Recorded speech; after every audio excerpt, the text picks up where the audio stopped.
What's up, Broncos Country? Get your hearts ready because things are getting serious in Denver. Welcome to another exclusive piece of content for those who bleed orange and blue. If you haven't subscribed to the channel yet, stop everything right now and click that red button because you can't miss any updates about our team. Hit that notification bell, drop a like, and come with me on this exciting journey that's just beginning. Look, I need to tell you about something that's got me completely fired up. We're in Week 5 of the 2025 season, and the Denver Broncos are about to witness something that hasn't happened in almost 2 decades. That's right, you heard me, 2 decades. We're talking about marks that go back to the glory days of Mike Shanahan, when the running back was king in Denver and we stomped on our opponents' throats week after week. J.K. Dobbins, this guy who came to Denver and is showing everyone why he deserved a real shot in the league, is just 64 yards away from tying a mark that no running back on our team has achieved since 2006. Let me repeat that for those of you driving or doing chores. Since 2006. We're talking about Tatum Bell, a name that Broncos Country veterans know very well, who set a mark in the first 5 weeks of the season that remained untouched for 19 years. But before we dive deep into this exciting chase, I need you to stop and think with me. When was the last time you saw a Broncos team with such a dominant ground attack right at the start of the season? Comment below with your favorite memory of the Denver Broncos running game. I want to know if you remember Clinton Portis tearing it up, Mike Anderson exploding, or if you're younger and caught the Philip Lindsay era making waves on the field. Let's contextualize this whole situation because it doesn't happen in a vacuum. Sean Payton came to Denver with a clear mission: rebuild this team and return the Denver Broncos to where they've always belonged, which is competing for championships. And one of the first things he did was restore the physical identity that made this team respected for decades. The Broncos have always been about intimidating opponents, about putting the ball on the ground and saying, "Try to stop me if you can." This season, the commitment to the ground game is on another level. The team needs just 100 rushing yards against the Philadelphia Eagles in Week 5 to become the first Denver Broncos team since 2006 to rush for 100 yards in each of the first 5 games of the season. This isn't a coincidence, folks. This is identity. This is culture. This is respecting tradition while building the future. And at the center of this ground attack resurrection is J.K. Dobbins, this guy that many people had written off after the injuries he suffered in recent years. This running back who went through Baltimore and couldn't get the consistency needed to show his full potential. But here in Denver, with Sean Payton designing the plays and an increasingly cohesive offensive line, Dobbins is finally getting the opportunity to shine, and how he's taking advantage of this chance. Through the first 4 weeks, Dobbins has already accumulated enough yards to be just 64 yards away from tying Tatum Bell. But his quest doesn't stop there. If Dobbins can surpass 100 rushing yards against the Eagles, he'll become the first Denver Broncos running back since Philip Lindsay in 2018 to record 100 rushing yards in consecutive games. Philip Lindsay. Man, I miss that kid who came in undrafted and brought the whole league to its knees. You remember the energy Lindsay brought to this team? That grit, that determination? Well, that's exactly the kind of impact Dobbins is starting to have now. And if he can do this against the Philadelphia Eagles, the current league champions, it'll be even more special. Now, tell me something.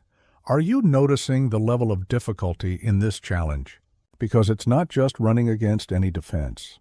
We're talking about the Philadelphia Eagles, folks, the team that hoisted the trophy at the end of last season. A defense that has elite players at all levels. This isn't going to be a walk in the park. It's going to require every ounce of talent, determination, and will that Dobbins has inside him. But you know what's coolest about all this? Dobbins isn't alone in this mission. This entire team is chasing individual milestones and records that, when combined, paint the picture of a team that's starting to find its true identity. Sean Payton is 1 win away from tying Jeff Fisher and John Harbaugh as the 14th winningest coach in regular season history in the league. Last week, he tied his mentor, Bill Parcells. Now he has the chance to surpass him. Think about the magnitude of that. Peyton, who came to Denver amid criticism and questions, is climbing the list of the greatest coaches of all time. And he's doing it by rebuilding a team that many thought would take years to compete again. Comment below, did you believe in Sean Payton from day one, or did you have doubts at first? And there are more people chasing important milestones. Bo Nix, our rookie quarterback who's maturing every week, needs just 2 passing touchdowns to tie Josh Allen and Joe Burrow for the 5th most games with multiple touchdowns since 2024. Let me remind you, Nix is a rookie competing statistically with 2 of the most established quarterbacks in the league. This should get you excited about the future. Because if Nix is at this level so early in his career, imagine where he can go with more experience, more chemistry with the receivers, more mastery of Peyton's offense. The sky's the limit for this kid, and we're having the privilege of watching this development in real time. Speaking of receivers, Courtland Sutton is 89 yards away from tying Vance Johnson for the 8th most receiving yards in franchise history. And with 1 more touchdown, he ties Steve Watson for 9th place in receiving touchdowns. Sutton has been a rock of consistency for this team for years, and seeing him climb these franchise record lists is simply special. But getting back to our main focus, which is the running game, and J.K. Dobbins, I need you to understand the full context of this situation. The Denver Broncos aren't supposed to be very good in early start games on the East Coast, right? That's always been the narrative. The team from Denver, accustomed to the altitude and Rocky Mountain time zone, has always had a reputation for struggling in these early road games. But last season, the Broncos broke that perception by winning 2 of these games consecutively. And now in this Week 5, they face perhaps the toughest challenge possible, traveling to Philadelphia and facing the Eagles at Lincoln Financial Field, known as the Link. If the Broncos can pull off an upset and win there, it's going to require the team's best players to play at their highest level. And Dobbins is definitely one of those players. Last week's victory against the Cincinnati Bengals, 28-3, was dominant. It was the kind of performance everyone was waiting to see from this team, but that hadn't appeared so completely in the first weeks. Even without Joe Burrow on the other side, it was a statement of intent. It was the Broncos saying to the rest of the league, we're here, and we're not going to make it easy for anyone. But let's be honest. Up until that moment, the Broncos still hadn't played to their maximum potential consistently. There were flashes of greatness, moments of brilliance, but not that complete 60-minute performance that defines truly good teams. The game against Cincinnati was a step in the right direction, and now the challenge is maintaining that level against a much more qualified opponent, and that's exactly why these individual marks are so important. It's not just about numbers and records for historical value. It's about what these numbers represent in terms of momentum, confidence, and team identity. When Dobbins is running well, opening holes, gaining tough yards on 3rd down, it doesn't just move the chains. It wears down the opposing defense. It opens up the passing game. It controls the clock. It dictates the pace of the game. The effective ground attack is the foundation of everything Sean Payton wants to do offensively. Yes, he's known for his creative and explosive passing offenses, but he's always understood that you need to be able to run the ball to truly dominate a game. When the opponent knows you can hurt them on the ground, they need to commit more players near the line of scrimmage. And when they do that, you have explosive opportunities in the passing game. It's a virtuous cycle that starts with a productive running back and an offensive line that can open paths. And that's exactly what we're seeing develop in Denver now. The offensive line, which was a concern in recent seasons, is starting to solidify as a cohesive and physical unit. And Dobbins is taking advantage of every inch they create for him. Now let's talk a bit about defense, because it's not just the offense chasing records. Nick Bonito needs 1.5 sacks to become the first Broncos player since Von Miller in 2014 to record 1.5 sacks in 3 consecutive games. Bonito has started to evoke many memories of Miller for Broncos Country, and that's no coincidence. There's something about the way Bonito plays. His speed, the bend he has around the edge, that really reminds us of the legendary number 58. And for anyone who followed Von Miller in his prime, you know that's not a comparison we make lightly. Miller is arguably the greatest defensive player in franchise history, a guaranteed Hall of Famer, the MVP of Super Bowl 50. And there's more. Jonathan Cooper needs 3 sacks to tie Bobby McCray for the most sacks by a 7th-round pick in their first 5 seasons since 1994. Cooper's record in a single game is 2 sacks, something he's already accomplished multiple times. 3 would be the charm, would be the cherry on top. What does this tell us? It tells us that this Broncos team is full of players who are knocking on the door of greatness. At all levels, on both sides of the ball, we have guys who are chasing personal milestones that also elevate the entire team. And when you have a locker room full of this kind of ambition and hunger, special things can happen. Going back to Dobbins and the running game, I want you to understand how rare it is to have such a strong start to the season running the ball in the modern league. American football has evolved to become an increasingly pass-oriented game. The rules favor the aerial offense. Defenses are built to stop passes. And yet, here's the Denver Broncos saying, I don't care about your modern trends, we're going back to basics and shoving the ball down your throat until you can't take it anymore. And it works. It's not blind nostalgia or irrational resistance to change. It's fundamentally sound football. When you can control the line of scrimmage, when you can impose your will physically on the opponent, when you can convert 3rd and short reliably because the opponent knows you're going to run but can't stop you, you're in control of the game. That's the beauty of what Peyton is building. He's not trying to reinvent the wheel.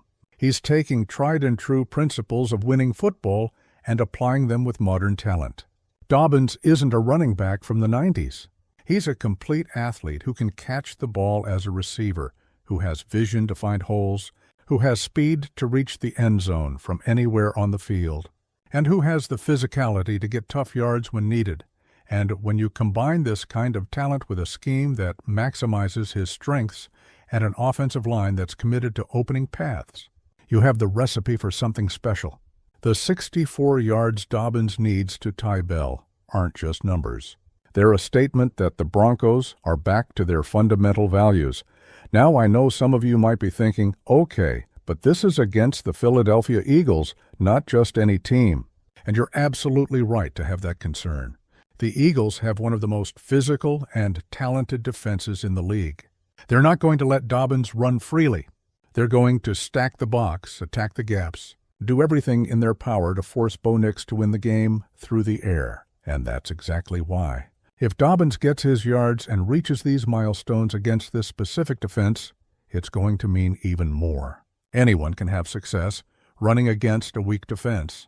But doing it against the current champions at their place, in an early start game on the East Coast, that's what separates the good from the great. That's what creates legacies. Tell me in the comments, do you think Dobbins will do it? Will he tie Bell and possibly become the first since Lindsay to have consecutive 100-yard games? Or will the Eagles' defense completely shut down the running game and force Nix to be the hero? I want to know your honest opinion, because here's the truth. Nobody knows exactly how this game will unfold. American football is played between the lines, not on paper. Statistics and trends give us context, but at the end of the day, it's 22 guys executing plays, reacting to situations, making adjustments. That's why we love this sport. That's why we wake up early every Sunday, put on our orange and blue jerseys, and cheer like our lives depend on it. The game against the Eagles will be a character test for this young Broncos team. It'll reveal if they're truly ready to compete with the elite of the league or if they still need more time to mature. And regardless of the final result, Dobbins' chase for this milestone will be one of the most interesting subplots to follow. Think about the weight of that jersey he's wearing. The Denver Broncos have an incredibly rich tradition of great running backs. From Floyd Little to Terrell Davis, from Clinton Portis to Mike Anderson, this franchise has always had players who could carry the team on their backs when needed. Dobbins has the chance to start writing his name in that illustrious lineage. And it's not just about him. When you look at the entire context, with Peyton chasing historic wins, Nix growing as a quarterback, Sutton climbing the franchise record lists, Benito channeling Von Miller, Cooper establishing marks for late-round players, You see a team that's collectively pushing toward excellence. That's the difference between a team that simply exists and a team that's building something special. Everyone in the locker room has their own goals and ambitions, but they're all aligned with the bigger objective: winning football games. And when you have this combination of individual ambition and collective purpose, magic can happen. The challenge now is taking this to Philadelphia and executing. The environment at Lincoln Financial Field will be hostile. The Eagles fan base is known as one of the most passionate and intimidating in the league. They'll be loud, they'll be confident as champions defending their territory. The Broncos will need mental maturity not to be shaken by the atmosphere. But if there's something this team has shown so far, it's resilience. They've won games they maybe shouldn't have won. They've found ways to stay competitive even when they weren't playing their best football. And last week, they showed a glimpse of what they can be when everything clicks. Now it's about maintaining that consistency against an elite opponent. For Dobbins specifically, the game plan will likely involve him early and often. Peyton knows that establishing the running game from the start is crucial, especially in a road game where you want to control time of possession and keep the opposing crowd out of the equation. Expect to see the Broncos trying to be physical right from the start, testing the Eagles' defense at the line of scrimmage. If they can have early success in the first quarter, it could open up the entire game. Suddenly, play actions become more effective. The Eagles' linebackers have to honor the threat of the running game. Holes appear in the middle of the field for Sutton and other receivers. It's like dominoes falling in sequence, all starting with Dobbins getting yards on the ground. But if the Eagles' defense can shut down the running game right away, it's going to be a long day for the Broncos' offense. Putting everything on the shoulders of a rookie quarterback, even one as talented as Nick's, in a hostile environment against an elite defense is asking a lot. That's why Dobbins is so critical to the team's success in this specific game. And look, I know 64 yards might not sound like much. Dobbins could probably get that before halftime if everything goes well. But every yard will be earned. The Eagles aren't going to give anything away for free. Every first down will need to be won with sweat and determination. And it's exactly this kind of physical and competitive football that makes us love this team.